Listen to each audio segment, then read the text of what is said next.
오늘 본문 말씀으로 예수님의 마음이란 제목으로 같이 함께 말씀을 나누겠습니다. 애굽 땅에서 비참한 노예가 되어서 도저히 하나님의 백성이라고 일컬음을 받을 수 없을 정도의 그런 영적 상태가 되어버린 이스라엘 백성에게 하나님은 모세라는 위대한 지도자를 세워서 애굽 땅을 나오게 합니다.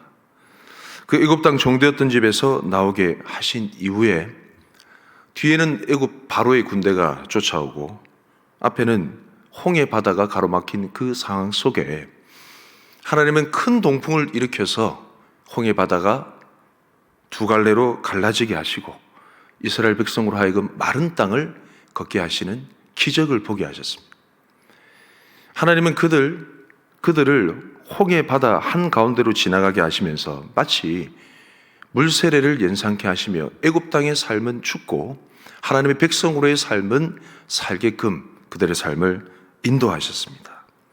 여호와는 나의 힘이요 나의 노래시며 나의 구원이시로다. 모세와 함께 그들은 온 힘을 다하여 하나님을 향하여 그의 이름을 찬양했습니다. 여전한 노예 근성과 불평불만이 충만한 이스라엘 백성, 그들을 하나님은 인내와 끈질긴 사랑으로 인도하시면서 목마를 때에는 반석에서 물을 내시고 그리고 그들이 추릴 때에는 만나와 메추라기를 먹이시며 낮에는 구름 기둥으로 그들을 감싸시고 밤에는 불 기둥으로 그들을 보호하시며 인도하셨습니다.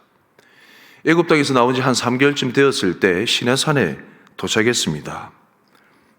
거기서 우레와 번개 그리고 빽빽한 구름과 귀가 찢어질 정도의 큰 나팔 소리 가운데 강림하신 하나님을 배우게 되죠. 세계가 다 내게 속하였나니 너희가 내 말을 잘 듣고 내 언약을 지키면 너희는 모든 민족 중에서 내 소유가 되겠고 너희가 내게 대하여 제사장 나라가 되며 거룩한 백성이 되리라. 너는 이 말을 이스라엘 자손에게 전할지니라 말씀하셨습니다. 하나님이 이스라엘 백성과 이 말씀으로 약속합니다. 모세는 그 언약식을 위한 번제와 화목제를 드리며 소를 잡고 그 피를 제단과 백성들에게 뿌리면서 이렇게 얘기합니다. 이는 여호와께서 이 모든 말씀에 대하여 너희와 세우신 언약의 피니라 라고 선포하였습니다. 하나님과 이스라엘 백성의 언약식, 그들은 하나님의 백성이 되었고 하나님은 그들의 하나님 여호와 하나님이 되셨습니다. 하나님은 그들의 신랑, 그들은 하나님의 신부, 신랑 신부의 성대한 약혼식은 이렇게 거창하게 진행되는 듯 했습니다. 결혼생활 지침서가 되는 하나님의 율례와 계명을 받기 위해 모세는 여호와의 산으로 올라 40주 40야를 보내게 되었고 백성들은 그가 내려오기를 간절히 기다렸습니다. 아무리 기다려도 그가 내려오지 않자 백성들은 답답해하기 시작했습니다. 아론이여 일어나서 우리를 위하여 우리를 인도할 보이는 신을 좀 만들어 보십시오. 우리를 애굽에서 인도하여 낸 사람은 한 달이 지나도 보이질 않고 그냥 우리를 버리고 간 거 아닙니까? 백성들이 불안해하는 모습이 당신은 안 보이십니까? 그래서 아론은 이스라엘 대상으로 금모으기 운동을 합니다. 다 모아진 금을 이용해 조각칼로 금송아지 우상을 그럴듯하게 멋지게 완성합니다. 그러자 사람들은 이렇게 외칩니다. 이스라엘아, 이는 너희를 애굽 땅에서 인도하여 낸 너희의 신이로다. 이런 상황에 아론은 한술 더 떠서 여러분, 내일을 여호와의 명절로 지킵시다 라고 소리치며 선포합니다. 신랑 하나님과 신부 이스라엘의 약혼식은 완전히 엉망이 되어버렸습니다. 마치 지금 상황은 신랑 신부 입장과 동시에 신부가 다른 남자와 눈이 맞아버리고 그냥 도주한 사건과 같은 그런 기가 막힌 상황입니다. 하나님과 이스라엘 백성들의 망쳐버린 약혼식에 대해 하나님은 이렇게 말씀하십니다. 출애굽기 32장 8절 말씀 제가 읽어드리겠습니다. 그들이 내가 그들에게 명령한 길을 속히 떠나 자기를 위하여 송아지를 부어 만들고 그것을 예배하며 그것에게 제물을 드리며 말하기를 이스라엘아, 이는 너희를 애굽 땅에서 인도하여 낸 너희 신이라 하였도다. 이스라엘 백성들을 향한 하나님의 분노는 극에 달했습니다. 금방이라도 심판의 불이 임할 것 같은 상황이었습니다. 출애굽기 34장 14절 말씀에 보면 이런 말씀이 있습니다. 너는 다른 신에게 절하지 말라. 여호와는 질투라. 이름하는 질투의 하나님이라. 하나님과 이스라엘 백성 간의 약혼식에서 있었던 금송아지 사건은 하나님의 질투 본능을 자극하기에 충분한 사건이었습니다. 출애굽기 32장 7절 말씀에 보시면 여호와께서 모세에게 이르시되 너는 내려가라. 내가 애굽 땅에서 인도하여 낸 내 백성이 부패하였도다. 하나님은 얼마나 마음이 상하셨는지 이스라엘 백성들을 더 이상 자기 백성, 나의 백성이라 얘기하지 않고 그냥 모세의 백성, 네 백성이다라고 얘기하십니다. 그리고 분노의 감정을 터뜨리시죠. 출애굽기 32장 10절 말씀 같이 한번 좀 읽어볼까요? 시작. 그런즉 내가 하는 대로 두라. 내가 그들에게 진노하여 그들을 진멸하고 너를 큰 나라가 되게 하리라. 이 말씀을 세번역 성경으로 보면 좀 실감이 납니다. 세번역 성경의 번역이 어떻게 되어 있냐면 이제 너는 나를 말리지 마라. 내가 노하였다 라고 이렇게 표현하십니다. 우리식으로 표현하면 눈에 보이는 것이 없는 상황이죠. 손에 잡히는 것이 있으면 금방이라도 집어던질 것 같은 분노가 치밀어 오르는 그런 상황입니다. 상황이 매우 심각했습니다. 하나님이 화가 나시는데 누가 뭐라 할 수 있겠습니까? 하나님이 심판하시겠다는데 누가 막아설 수 있겠습니까? 아무도 막아설 수 없고 그냥 그 진지한 심판의 기운 가운데서 두려워 떨 수밖에 없는 상황이죠. 그때 하나님의 종 모세는 하나님께 이렇게 기도를 드리는데 참 그 기도 내용이 놀랍습니다. 그 기도 내용을 한번 볼까요? 출애굽기 32장 11절부터 13절 제가 읽어드리겠습니다. 모세가 그의 하나님 여호와께 구하여 이르되 여호와여 어찌하여 그 큰 권능과 강한 손으로 애굽 땅에서 인도하여 내신 주의 백성에게 진노하시나이까? 어찌하여 애굽 사람들에게 이르기를 여호와가 자기 백성을 산에서 죽이고 지면에서 진멸하라는 악한 의도로 인도해 내었다고 말하게 하시려 하나이까? 주의 맹렬한 노를 그치고 뜻을 돌이키사 주의 백성에게 이 화를 내리지 마옵소서. 12절까지 살펴보고 어떻게 말씀하시느냐? 모세는 하나님께 이렇게 기도합니다. 당신의 백성이라는 거죠. 미우나 고나 당신의 백성. 중간에 보면 계속 반복되는 내용이 주의 백성. 들으라고 하는 얘기죠. 자기의 백성. 그리고 또 주의 백성. 하나님의 좀 전에 뭐라고 하셨습니까? 네 백성이다 했습니다. 네가 애굽 땅에서 인도해낸 네 백성. 근데 하나님은 주의 백성. 미우나 고나 사람으로 따지면 자기 배 아파 낳은 자기 새끼라 이 말이죠. 하나님 자녀들, 하나님 백성들 아닙니까? 이 말. 그 사실을 눈물겹게 호소하고 있습니다. 13절 말씀해 보시면 주의 종 아브라함과 이삭과 이스라엘을 기억하소서. 주께서 그들을 위하여 주를 가리켜 맹세하여 이르시기를 내가 너의 자손을 하늘의 별처럼 많게 하고 내가 허락한 이 온 땅을 너의 자손에게 주어 영원한 기업이 되게 하리라 하셨나이다. 모세의 기도의 핵심은 두 가지였습니다. 하나는 아무리 화가 나는 상황이라도 이스라엘 백성은 당신이 구원한 당신의 백성이라는 것. 그리고 다른 하나는 일찍이 그의 선조들에게 하신 당신이 하신 하나님의 약속이 있었다는 것이죠. 이 두 가지를 강력하게 어필하며 하나님께 기도했습니다. 놀라운 사실은 하나님께서 이 모세의 기도를 들으시고 그의 마음을 돌이키십니다. 출애굽기 32장 14절 말씀을 같이 한번 읽어볼까요? 시작. 여호와께서 뜻을 돌이키사 말씀하신 화를 그 백성에게 내리지 아니하시니라. 하나님은 시건치 아니하시고 그의 말을 변개치 아니하 바꾸지 아니하시는 하나님이심을 모세는 너무 잘 알았던 겁니다. 하나님이 하신 말씀을 하나님은 취소하실 수가 없습니다. 하나님이 하신 약속을 주님은 취소하실 수가 없다라는 거예요. 심지어 좀 전에 하나님이 이스라엘 백성과 함께 약혼식을 올렸습니다. 언약식을 체결했죠. 소를 잡아서 피를 뿌리며 언약식을 체결했었습니다. 신랑 신부라 이 말이죠.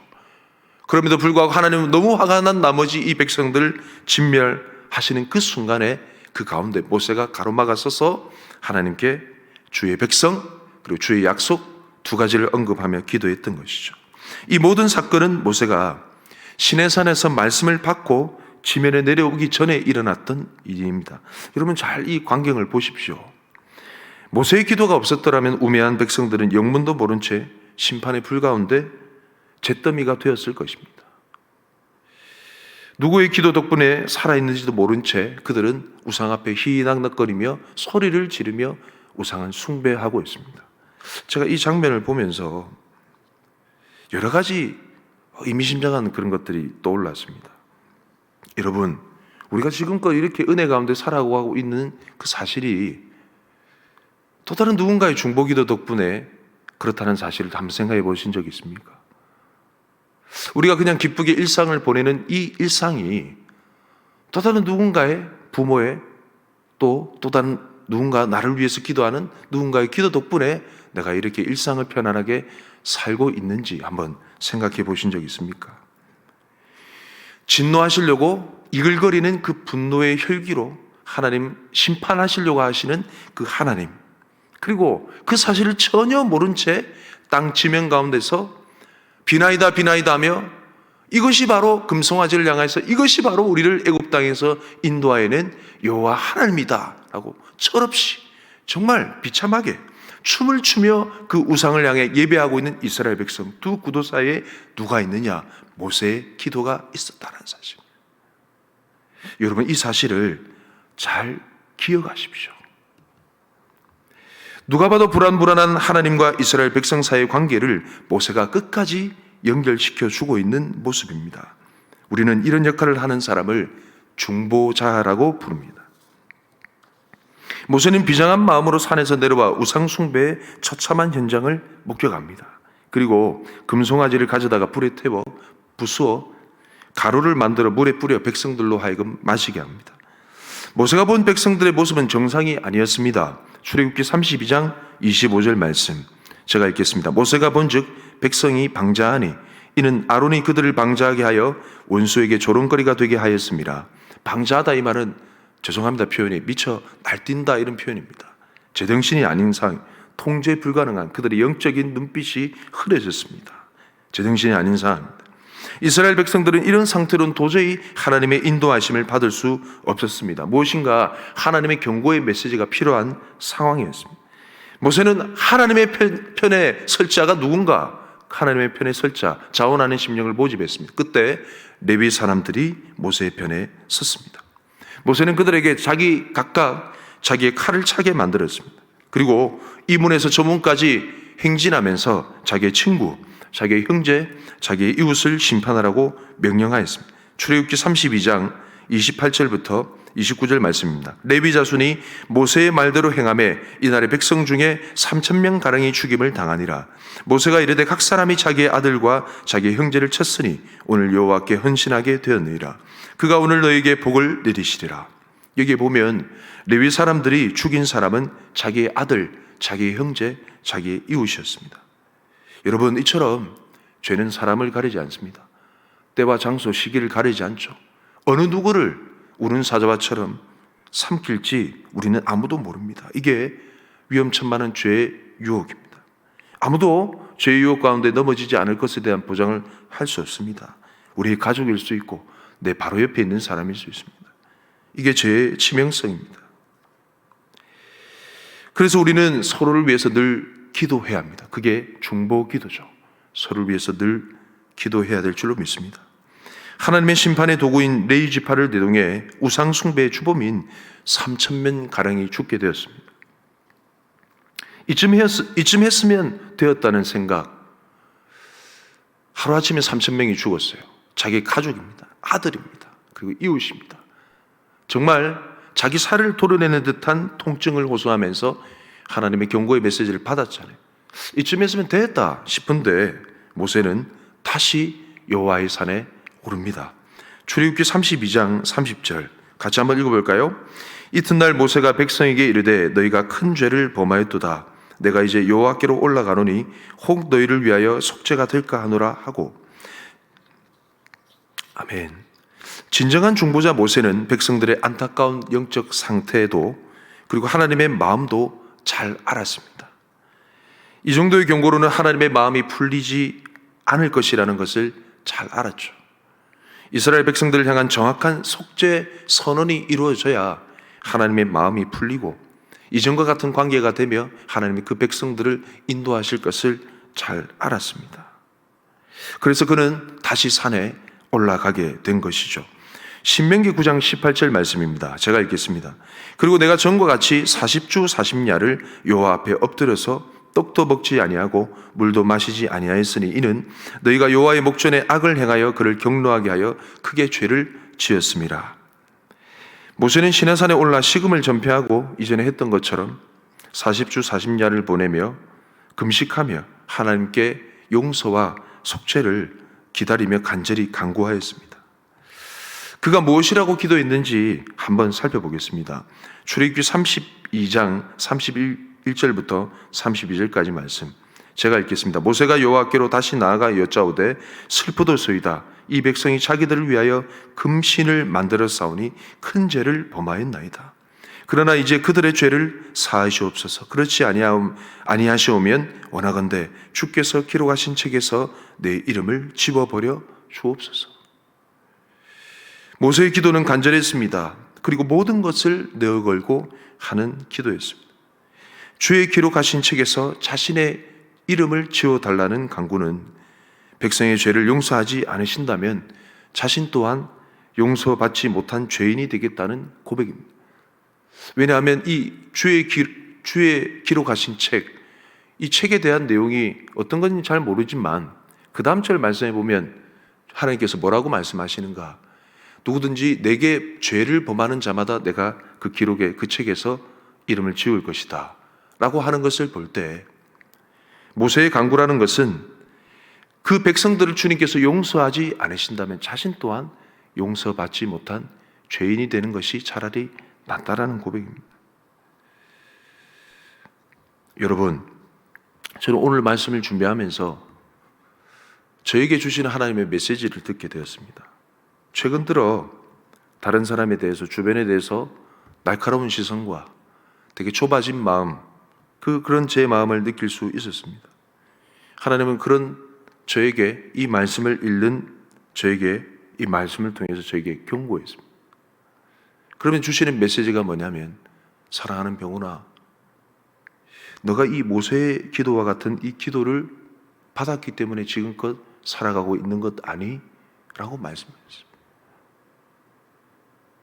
제가 참 부끄럽고 죄송한 마음이 많았습니다. 한 번은 이런 경험이 있었습니다. 제 경험이니까 참조해서 좀 들어주시면 감사하겠습니다. 전도사 시절이었습니다. 교회에서 예비된 그 사택에 있는 가운데 밤중이었습니다. 옛날에 읽었던 책인데 릭 조이너의 하비스트, 추수라는 책이 있었습니다. 그 책을 읽으면서 그 책 내용 중에 얼굴도 없고 이름도 없는 어떤 단체가 마지막 시대 가운데 쓰임 받는다라는 대목을 읽으면서 제 가슴이 뜨거워졌습니다. 저도 모르게 그 책을 집어들고 그 문구를 계속 읽어 내려가며 그 자리에서 무릎을 꿇었습니다. 울면서 기도했습니다. 그러면서 하나님, 저도 이렇게 쓰임 받게 하여 주옵소서. 추수의 도구가 되기 원합니다.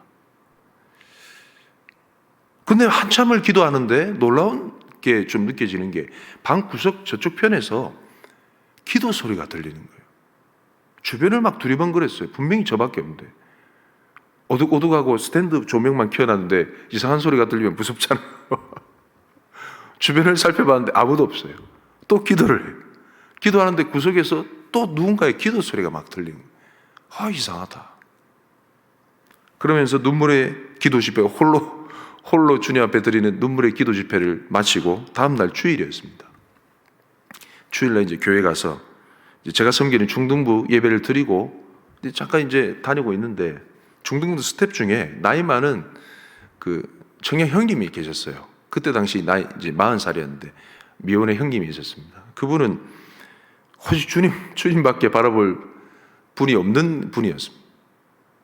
아주 열악한 환경 가운데 지내는데 중보기도에 은사가 있었어요.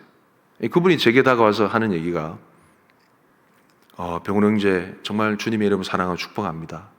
제가 병훈 형제를 위해서 어젯밤에 몇 시 몇 분에 간절하게 기도했어요. 제가 깜짝 놀랐어요. 그때가 바로 제가 그 책을 읽고 있었던 그 시간이에요. 제가 그 내용을 나누었습니다. 그러면서 할렐루야 하면서 눈물겹게 저를 끌어안으면서 하나님 감사합니다. 하나님 감사합니다. 왜냐하면 기도하면서 그분이 중보기도에 은사가 있댔잖아요. 제 방에 찾아와서 옆에 들으라는 식으로 이렇게 계속해서 선포하면서 기도했더랍니다. 그 기도 소리가 저한테 들린 거죠. 제가 그때 깨달았습니다. 그 책을 집어들게 된 것도 중보기도자를 통한 하나님의 은혜였고, 그 대목을 읽어 내려간 것도 제 의지라기보다는 중보기도자를 통한 하나님의 전적인 은혜였고, 그 책을 통해 마음이 감동된 것도 중보기도자를 통한 하나님의 전적인 은혜였고, 무릎을 꿇고 눈물겹게 기도한 것도 중보기도자의 기도를 통한 하나님의 전적인 은혜였다. 여러분, 또 다른 세계가 보이게 되길 주님으로 축복합니다. 저희 눈에는 안 보이지만 이 공간에 수많은 중보기도자들의 기도가 가득 차 있습니다. 들리시나요? 보이시나요? 여러분 삶 속에는 모세의 기도처럼 그렇지 아니하시면 원하건대 주께서 기록하신 책에서 내 이름을 지워버려 주옵소서, 간절하게 모든 것을 걸고 기도하는 그 중보기도자들의 기도가 내 삶 가운데 계속해서 나를 따라다니며 하나님의 역사를 이루고 계신다는 사실을 믿으시길 주님의 이름으로 축복합니다. 우리는 그런 중보기도에 비친 자, 아까 권사님 기도하셨지만 무엇보다 중보기도 중에 최고의 중보기도는 하나님 우편 보좌에 계시는 예수 그리스도, 예수님께서 지금도 우리를 위해서 기도하고 계신다는 사실을 믿으십니까? 그 기도가 우리 삶 가운데 역사하고 계십니다. 할렐루야. 저는 제 날카로운 가슴이 이 말씀을 통해서 완전히 무너졌습니다. 너무 부끄러웠습니다. 내가 수많은 하나님, 최병원 목사 제발 좀 살려주십시오. 바로 서게 해주십시오. 무너지지 않게 하여 주옵소서. 간절히 기도하는 그 중보기도자들의 기도를 통해서 제가 지금껏 사역하고 있음을 몰랐었습니다. 이전에는 알았다라고도 최근 들어서 몰랐었어요. 너무나 부끄럽고 죄송해서 주님 앞에 많은 눈물을 흘렸던 기억이 있습니다. 여러분, 참 중보의 마음이 무엇일까요? 제가 한 가지만 좀 더 나누고 싶습니다. 제가 좋아하는 중보기도 사역자가 있습니다. 오늘의 교회 중보기도 사역자인 김현미 목사님이신데, 이분은 하영조 목사님 그 교회 초기부터 이제 하영조 목사님 사역을 옆에서 바로 도왔던 대단하신 분입니다. 근데 뭐 잘 이렇게 본인 이름과 사역을 잘 안 드러내서 알만한 사람은 아시는데 잘 모르시더라고요. 김현미 목사님이란 여자분이십니다. 이분이 집사 시절 때 한때 다녔던 교회에서 은사가 열린 거죠.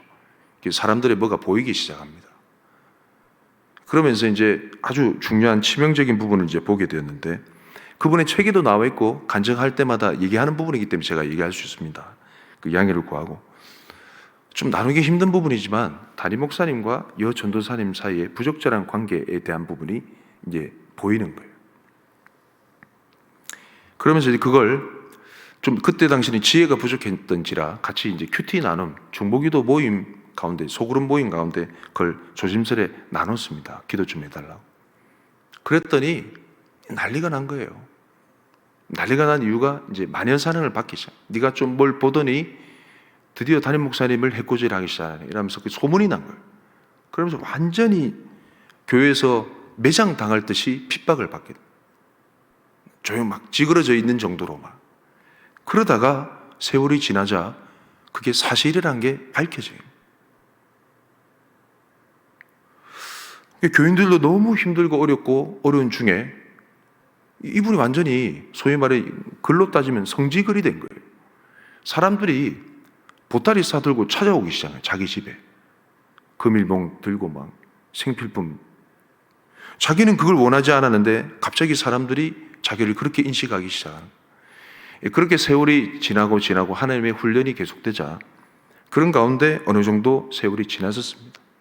중요한 것은 그게 아니고 뒷부분에 있습니다. 한참 중보기도 사역을 하며 어느 정도 안정됐을 시기에 하나님께서 그때 일을 이 김현미 목사님에게 떠오르게 하셨습니다. 기도 가운데. 그러면 깊은 기도의 세계로 들어가자 하나님께서 그때 일을 떠오르게 하시면서 뭐라고 말씀하시는가? 현미야, 너 그때 왜 기도 안 했어? 너 그때 왜 기도 안 했어? 라고 물으셨다. 그 얘기가 고요한 음성이었지만 청천벽력 같은 음성으로 그 얘기 듣자마자 눈물을 왈칵 쏟아내며 납작 엎드렸다. 그때부터 김현미 목사님의 중보기도 사역은 달라지기 시작했습니다. 하나님 계속 메시지를 주시는데 너가 그때 기도했으면 그 일은 일어나지 않았을 거야. 여러분, 제가 감히 이렇게 표현해 죄송합니다. 좀 본다는 사람들, 좀 보신다는 분들, 상대방의 그런 약점이라든지 아픈 부위, 물론 그게 도움이 될 때도 있습니다. 근데 그런 것만 지적하는 분들 같은 경우에는 죄송합니다. 저는 하수라 생각합니다. 그걸 통해서 상대방을 컨트롤하고 지배하고, 그건 주님의 마음이 아닙니다. 진짜 주님의 마음이란 건 알면서도 그 일이 일어나지 않기를 기도하는 사람. 주님의 마음을 가지고 모세처럼 하나님, 저 영혼 주님께서 버리신다면 차라리 저를 데려가 주십시오.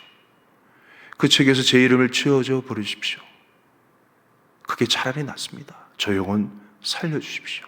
이게 진정한 중보 기도자의 마음이라는 것이죠. 모세의 고백과 비슷한 신약의 바울의 고백이 있습니다.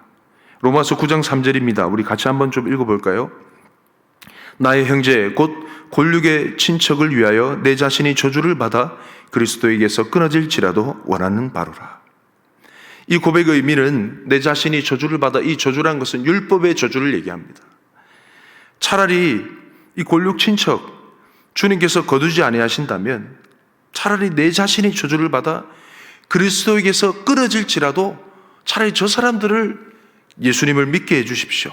내 대신 내가 율법의 저주 가운데 있기 소원하오니 저들을 구원해 주십시오 라는 바울의 소원입니다. 그의 고백은 진심이었습니다. 그만큼 동족을 향한 애틋한 사랑이 있었던 것이죠. 자기 자신 혼자 구원받는 핀셋으로 주님께서 탁 빼서 구원하신 그 사랑도 참 고맙고 놀랍지만은 사랑하는 골육 친척을 저버릴 수 없었던 그의 마음, 이들이 이대로 진노와 저주 가운데 영원히 머물 수밖에 없는 그 현실을 그는 견딜 수 없었던 것이죠. 사도 바울의 그 간절한 기도 덕분일까요? 지금도 이사야 53장 말씀을 깨닫고 돌아오는 메시아닉 주들이 많이 있습니다. 사랑하는 성도 여러분, 살아가는 주 안에서 가족된 여러분, 이 사실을 우리 마음속에 깊이 새기시길 간절히 주님 이름으로 축복합니다. 우리는 수많은 사람들의 중보 기도에 은혜를 입고 살아가는 중에 있습니다. 지금도 여러분들을 위해서, 저와 여러분들을 위해서 눈물겹게 모세처럼, 바울처럼 기도하는 영혼들이 있습니다. 여러분의 부모가 될 수도 있고 이름 모를 교인이 될 수도 있습니다.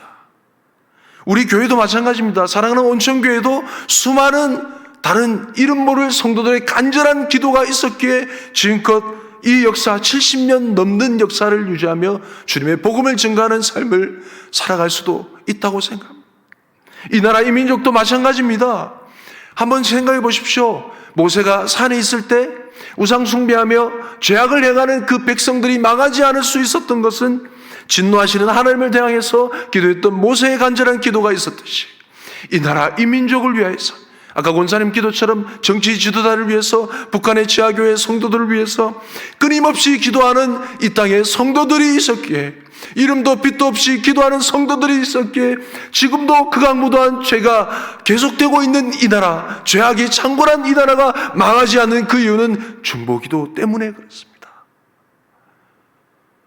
이름 모를 누군가의 중보기도 때문에 지금껏 살아가고 있는 그 은혜의 빚을 진 우리, 무엇을 해야 될까요?